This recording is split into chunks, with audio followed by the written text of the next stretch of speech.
As these Falcons get set to match up with the Green Bay Packers. Hello again, everyone. Brandon Gaudin along with Charles Davis. And, Charles, we take a look at this Falcons team as they interplay. They come in off a good win on the road, and now they hit the home opener at 1-0. And the offense last week, they had things humming. If you're a defensive player, you may get overshadowed a little bit, but you're really buoyed by what your offense is doing.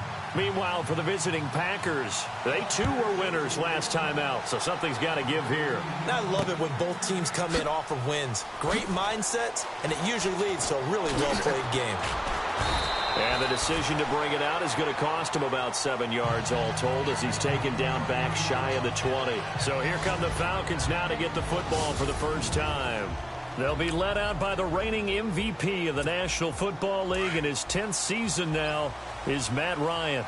Been fortunate enough to watch Matt Ryan play ever since he entered the NFL and even dating back to college, and always had the reputation as a gym rat, a guy who would study film morning, noon, and night. But I saw his athleticism get expanded in 2016, able to use his legs to pick up first downs, to keep plays alive, and increase the opportunities to move the ball downfield. He did that quite well. The numbers for Julio in last week's effort: 5 catches, 78 yards. And they think they have a matchup advantage in this one. They're going to try and find some space for him to work and make sure he touches the football. They go play action here on first down. Looking deep for Julio. And that's caught inside the 30.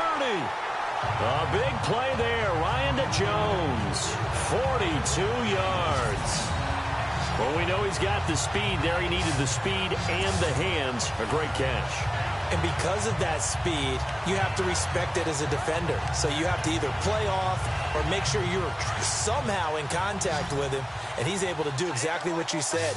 Use the speed to his advantage and go up and get the football. That's a big-time play right there.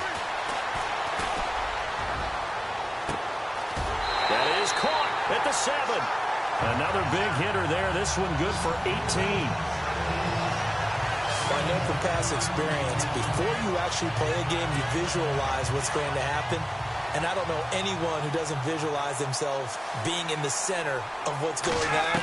That's 3 catches for him here in the early going. He's got to like the way this is started. Absolutely. 3 catches on any drive is good. Opening drive, that's a tone setter. And nearly picked off there. Almost intercepted.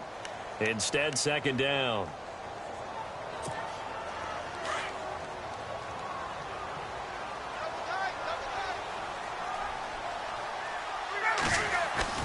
Again, Ryan. And a little floater there is incomplete. The Pro Bowl wideout Julio Jones is intended receiver. Third down here. Looks like the defense in press coverage here.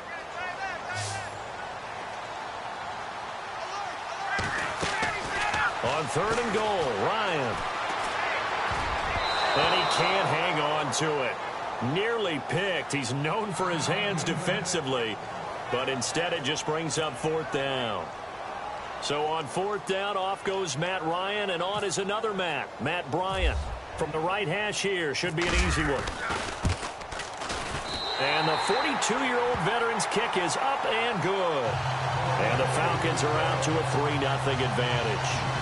And the first 3 points of the night belong to our home team as they get the field goal on the game's initial drive. A good, solid drive. It didn't wind up in the end zone, but that's okay. You got something positive on the board, and you got the early lead.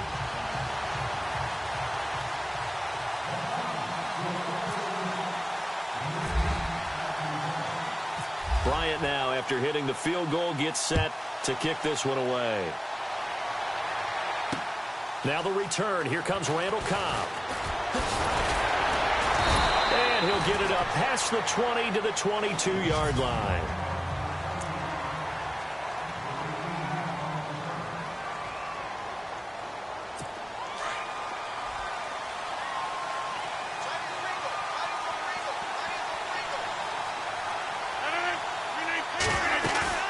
Now a play fake here on first down. And his first look is incomplete.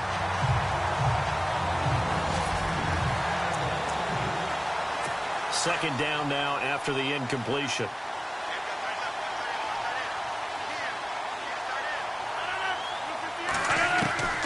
Throwing again.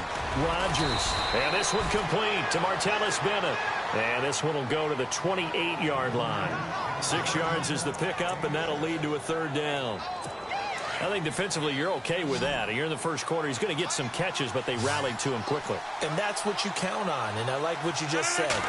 First quarter, can you do it all game long? They catch it, you tackle them, they go down on the spot. Because when you're able to do that, you don't give up big chunks of yardage after the catch, now you put the offense in a position where every series they have to work hard to pick up first downs, and you tend to stall them out when you do that.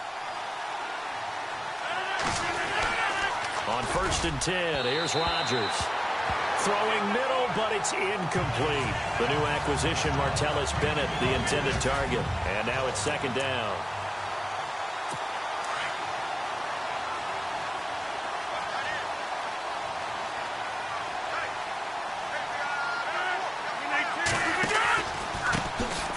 Now the first carry for Ty Montgomery.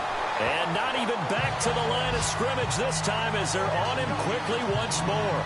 That'll set him back with a loss of 3 on the play. And that'll make it 3rd and 13.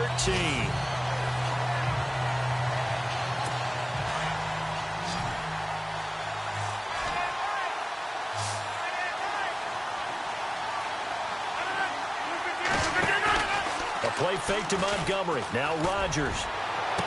And he'll be out of bounds up past the 45. 15 yards through the air and a first down. And here comes play number 6 on this drive.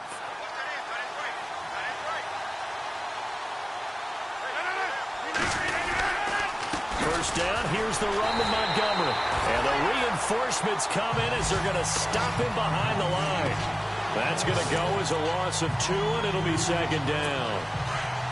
Every year I go to the combine and marvel at the speeds that linebackers are running nowadays. They run like DBs. And let's face it, they know how to finish plays too. Eyes up, head up, run right through them. To throw, it's Rodgers. And he's able to take it across midfield before going out of bounds. 6 yards is the pickup, and that'll lead to a third down. If you run an out route, it's likely you're going to end up near the sideline. And what did we just see there?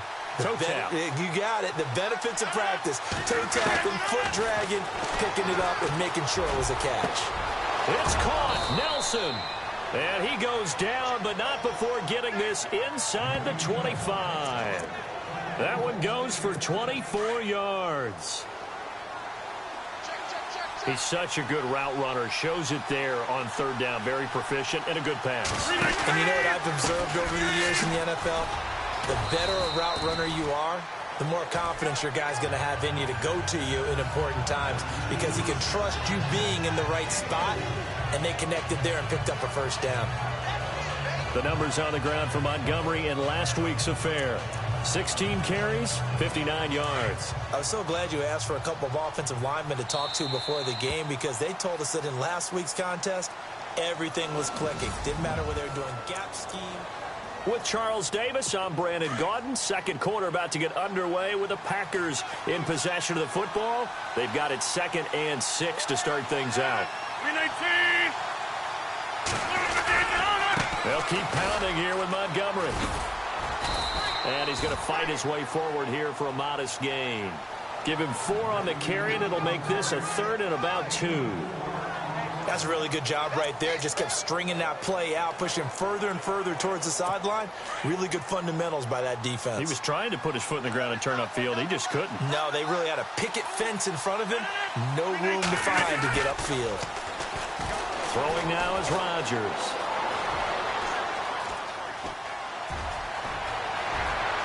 And they will score. It's a Packer touchdown. Aaron Rodgers, his first touchdown of the new season. And the Packers are able to cash in for 6. As a former defender, I would be angry as well. Could not get off the field. Well-executed offensive drive. No matter what the defense tried, they couldn't stop them.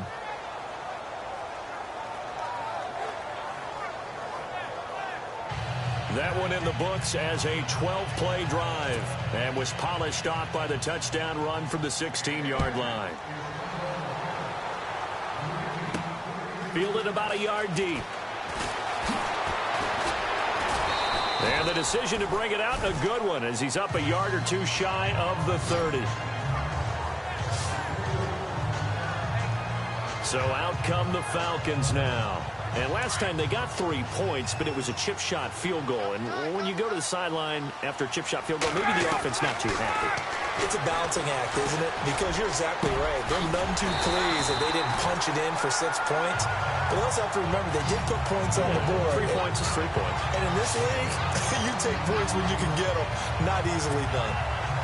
Julio back-to-back all-pro seasons. Last year over 1,400 yards, averaged over 100 yards per game, tops in the NFL. And that's the stat that catches my eye.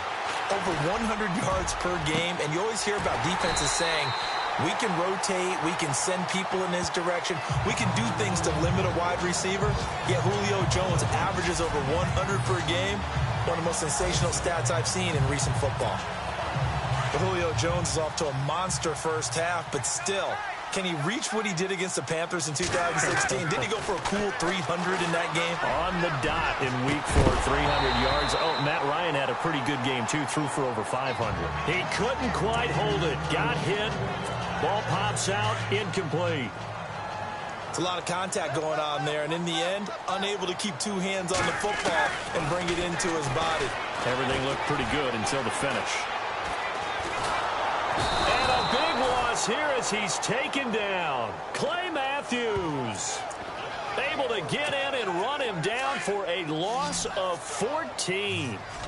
And I know it seems like we say this a lot in broadcast booths, but a quarterback can hold on to the football too long in these situations. I think he did right there. Oh, I agree with you totally. Sometimes you have to understand situations. Get rid of the football, save some yardage to make it less to gain for the next down. Instead, he was so hipped on ball security, he held on to it and took a big sack.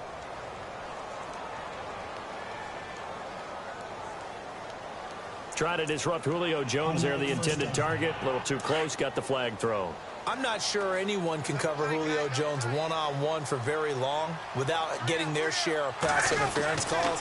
His size, his speed, his physicality makes it almost impossible to do. He goes underneath to Freeman. And a big hit there as he runs into a brick wall. Everyone's got to be able to catch the football. Doesn't matter what position you play, but if you're on offense, be aware a ball may come your way. Now Ryan on second down. And Jones has it over the middle. And he is into the end zone for a Falcon touchdown. Julio Jones, his second touchdown on the season. And the Falcons are in for 6. Good start to the season for him. He had the touchdown last week in the opener and a second one in week 2 now. How about the pace he's already established, right?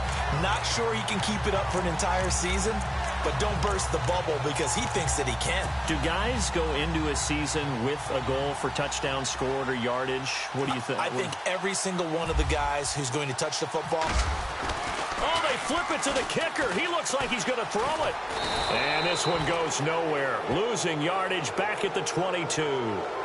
Let me go ahead and show my age a little bit. I liked it when they would fake it from the 3-yard line, right? When you line up, go ahead and, oh, there's a fake, and he's going to get 2. That's great. But from the 15, the risk-reward, it's just not there. It's so risky to get 15 yards on a fake. Well, you see the result right there. Yeah, I know these young whippersnappers are trying to do different things in this game, but let's go back to old reliable. Kick the ball through the post. Get off my lawn. That's darn right. The Packer offense now ready to get back onto the field, and they're hoping to capture some of that magic they had last time out when they were able to put together a scoring drive, but they're still down here, Charles. Not the major concern, though, because of what you talked about. They scored the last time out. They feel good about themselves. They feel like their game plan is now in effect. They know how to attack and what plays they want to put together. But they've got to keep it moving in the right direction because, as you did note, they are down on the scoreboard.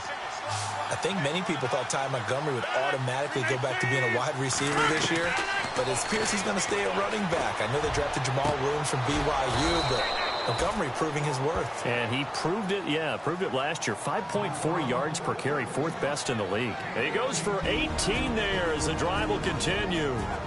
2 minutes to play here in the first half. We're back to Atlanta right after this timeout. Back now. As I search for my cue card here, there we go. Coming up at halftime, Larry Ridley will join us from Orlando. He'll have highlights and analysis from our first half of play. Well read. Oh, thank you. Looking left sideline, but it's incomplete. Jeff Janis, the one he was looking for. And that'll bring up second.